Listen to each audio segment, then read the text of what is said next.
இன்றைக்கி ஒரு ஹெல்த்தியான ரெசிபி தான் பார்க்க போகிறோம். கடாயில் 2 ஸ்பூன் எண்ணெய், 1/2 ஸ்பூன் கடுகு, 1/2 ஸ்பூன் சீரகம், பச்சை மிளகாய் கொஞ்சம் போட்டு கொஞ்சம் வதக்கி விட்டுருங்க. நறுக்கின வெங்காயம் டிரான்ஸ்பரண்ட்டாக வர வரைக்கும் வதக்கினா போதும். ரொம்ப ஸ்வீட் ஆகிடும் ரொம்ப வதக்கணும்னா. லைட்டாக வதக்கிட்டு கேபேஜ் நறுக்கின முட்டைக்கோஸ் அதையுமே போட்டு நல்லா வதக்கிடுவோம்.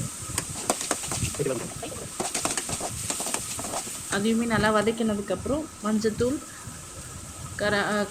காரப்பொடி, சால்ட் போட்டு வதக்கி எடுத்துட்டு அதில் நம்ம மாவு, கோதுமை மாவு நமக்கு விருப்பம்தான். கோதுமை மாவு, கேழ்வரகு மாவு, நான் வந்து கம்பு மாவு 3மே போட்டிருக்கேன்.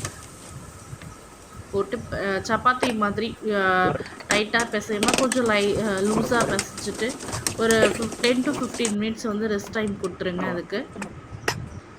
அப்புறம் ஒரு ஈரத்துணியில், காட்டன் ஈரத்துணியில் சப்பாத்தி தட்டுற மாதிரி கையிலேயே அடை தட்டுற மாதிரி தட்டிட்டு தோசை தாவால் 2 பக்கமும் வெந்து வர மாதிரி போட்டு எடுத்திங்கன்னா சூப்பரான முட்டைகோஸ் அடை ரெடி ஆகிடும். ட்ரை பண்ணி பாருங்கள், ரொம்ப நல்லாயிருக்கும்.